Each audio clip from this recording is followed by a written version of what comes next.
नमस्कार साथियों, आप सभी का संस्कृति आईएएस के क्विक कंसेप्ट श्रृंखला में स्वागत है। आज हम अपने इस एपिसोड में बात करने वाले हैं राष्ट्रपति शासन की, यानी प्रेसिडेंट रूल की। और अक्सर समाचार पत्रों में या विभिन्न समाचारों में आप देखते होंगे कि राष्ट्रपति शासन को लेकर काफ़ी चर्चा रहती है। और अभी हाल ही में झारखंड राज्य के राजनैतिक घटनाक्रम को देखें तो ये फिर से एक बार चर्चा में आ चुका है।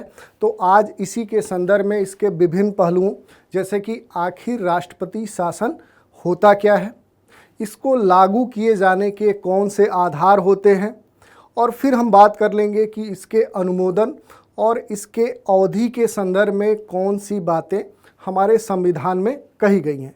और फिर हम देख लेंगे कि वर्ष 1978 का संविधान का 44वां संविधान संशोधन क्या कहता है, और राष्ट्रपति शासन लागू किए जाने के प्रभाव कौन से होते हैं, और राष्ट्रपति शासन के समाप्ति को लेकर संविधान में कौन सी बातें कही गई हैं। तो ये सारे पहलुओं की चर्चा आज हम करने वाले हैं। एक एक करके इन पर हम प्रकाश डालते हैं। जो पहली बात है कि आखिर राष्ट्रपति शासन कहने का तात्पर्य क्या होता है, इसका मीनिंग क्या होता है, इसका अर्थ क्या होता है।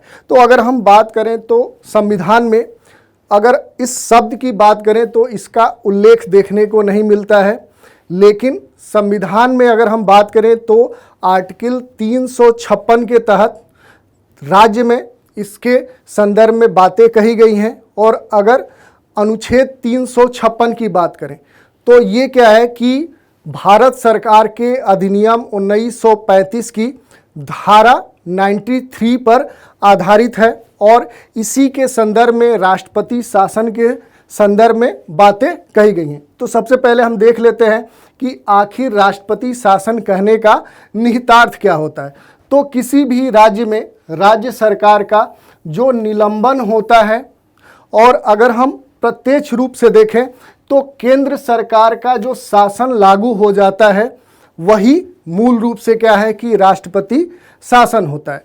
अब हम बात कर लें कि भारतीय संविधान में इसके संदर्भ में क्या कहा गया है। तो भारतीय संविधान के अनुसार किसी राज्य में जो संवैधानिक तंत्र होता है, यदि वो पूरी मशीनरी ठप हो जाती है, वो विफल हो जाती है और संविधान के उल्लंघन की स्थिति उत्पन्न हो जाती है, तो राज्य सरकार को भंग किया जा सकता है, और इसे क्या है कि राज्य आपातकाल कहा जाता है, या दूसरा जो नाम होता है वो संवैधानिक आपातकाल भी इसे कहा जाता है। तो ये क्या है कि राष्ट्रपति शासन का अर्थ है, तात्पर्य है। अगले बिंदु को हम देखते हैं जो राष्ट्रपति शासन के लगाए जाने के आधार के बारे में कहता है, यानी किन आधारों पर राष्ट्रपति शासन लागू किया जाता है। तो उसके दो आधार हैं। पहला है अनुच्छेद 356 और दूसरा है अनुच्छेद 365। अनुच्छेद 356 क्या कहता है कि यदि राष्ट्रपति इस बात के लिए पूरी तरह से आश्वस्त हो जाए, वो क्या हो जाए कि वो सुनिश्चित हो जाए कि ऐसी स्थिति उत्पन्न हो गई है राज्य में कि राज्य सरकार संविधान के प्रावधानों के अनुरूप शासन नहीं चला पा रही है, तो इस स्थिति में क्या है कि राष्ट्रपति शासन उस राज्य में लागू किया जा सकता है। इसमें एक महत्वपूर्ण बात है कि जो वहाँ राज्यपाल होता है वो इस संदर्भ में राष्ट्रपति को रिपोर्ट प्रस्तुत करता है, लेकिन उस रिपोर्ट के गैर मौजूदगी में भी अगर राष्ट्रपति आश्वस्त है कि राज्य में इस प्रकार की स्थिति उत्पन्न हो गई है, तो इस दौरान क्या है कि वहाँ पर राष्ट्रपति शासन लागू किया जा सकता है। दूसरी जो बात कही गई है वो है अनुच्छेद 365।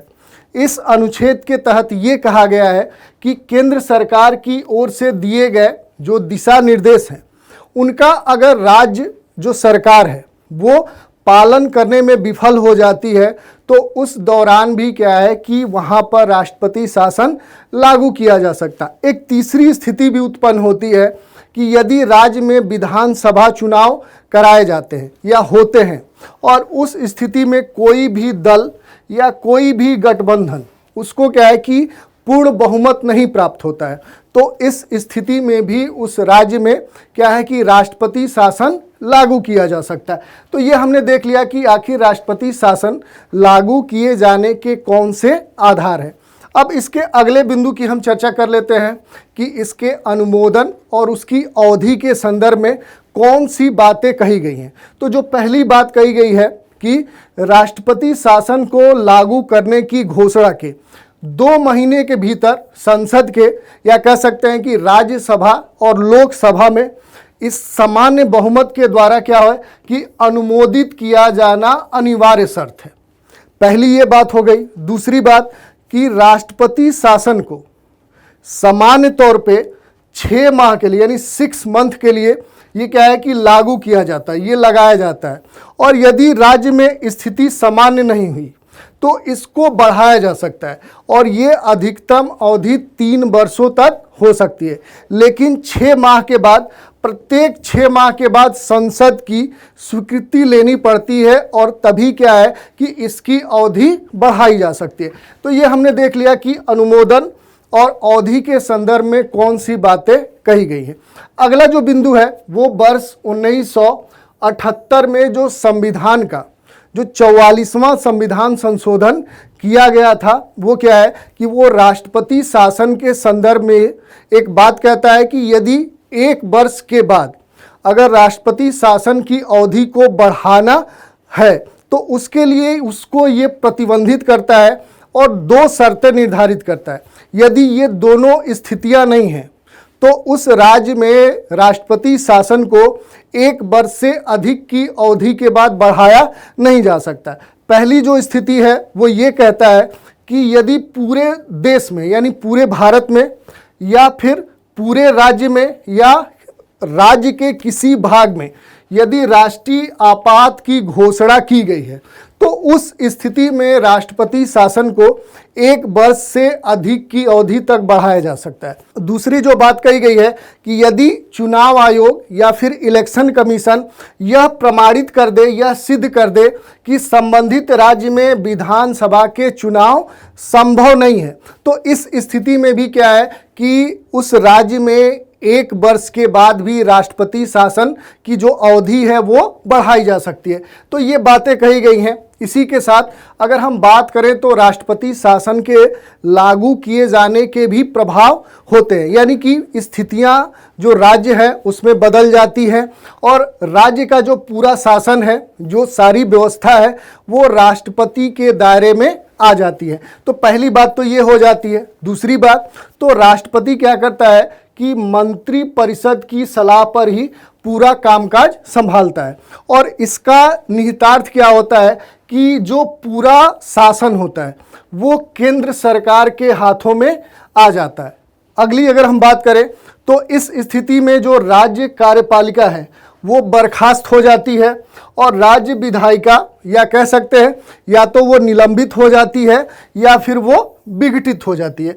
और इसी के साथ कुछ अन्य प्रभाव भी देखने को मिलते हैं। अगर उनकी हम चर्चा करें तो राष्ट्रपति राज्यपाल के माध्यम से पूरे राज्य का प्रशासन चलाता है और इसके संदर्भ में क्या है कि संसद राज्य के लिए कानून भी बनाती है और संसद राज्य के लिए नियम बनाने का जो अधिकार है वो राष्ट्रपति यानी जो प्रेसिडेंट है अथवा उसके द्वारा जो नियुक्त कोई भी प्राधिकारी है, जो अधिकारी है, उनको भी सौंप सकती है। सामान्यतः जो राष्ट्रपति होता है उस संबंधित राज्य से चुनकर गए हुए जो संसद होते हैं उनकी सलाह से क्या है कि उन सदस्यों की सलाह से कानून बनाता है और यह कानून राष्ट्रपति के नियम के रूप में जाने जाते हैं। इसी के साथ क्या है कि जब संसद का सत्रावसान हो जाता है तो राष्ट्रपति उस राज्य के लिए अध्यादेश भी जारी करता है और इसी के साथ क्या है कि राष्ट्रपति शासन की अवधि में संबंधित जो भी हाई कोर्ट होता है उसकी जो स्थिति है, उसका जो स्तर है, उसकी जो शक्तियां हैं वो कार्य उसके प्रभावी रहते हैं, यानी उन पर कोई भी प्रभाव नहीं पड़ता है। दूसरी अगर हम बात करें तो राष्ट्रपति को उच्च न्यायालय से संबंधित जो भी शक्तियां हैं वो प्राप्त नहीं होती हैं और वह उनसे संबंधित जो भी संवैधानिक प्रावधान हैं उनको निलंबित भी नहीं कर सकता है। तो ये एक महत्वपूर्ण प्रावधान है। इसी के साथ अगर हम बात करें तो राष्ट्रपति शासन के दौरान किसी भी राज्य के लिए राष्ट्रपति या संसद या अन्य किसी विशेष प्राधिकारी के द्वारा बनाया गया जो कानून है वो राष्ट्रपति शासन के समाप्त होने के बाद भी प्रभावी रहता है, यानी वो समाप्त नहीं होता है। और जो राज्य विधायिका है इसके द्वारा इन्हें वापस लिया जा सकता है, उनमें परिवर्तन किया जा सकता है और उसको पुनः लागू किया जा सकता है। इसी के साथ अगर हम बात करें तो राष्ट्रपति शासन की समाप्ति के संदर्भ में ये कहा गया है कि जो राष्ट्रपति है वो कभी भी इसकी घोषणा करके राष्ट्रपति शासन को रद्द कर सकता है। और दूसरी बात कही गई है कि इसके लिए किसी भी संसदीय मंजूरी की आवश्यकता नहीं है। तो इस तरह से क्या है कि हमने देख लिया कि राष्ट्रपति शासन आखिर होता क्या है, इसको लागू किए जाने के आधार कौन से हैं, इसके संदर्भ में अनुमोदन, उसकी अवधि, उसके प्रभाव और उसकी समाप्ति को लेकर संविधान में कौन सी बातें कही गई हैं। तो आज के इस एपिसोड में इतना ही। नए एपिसोड में एक नए विषय के साथ फिर हाजिर होंगे, तब तक के लिए धन्यवाद।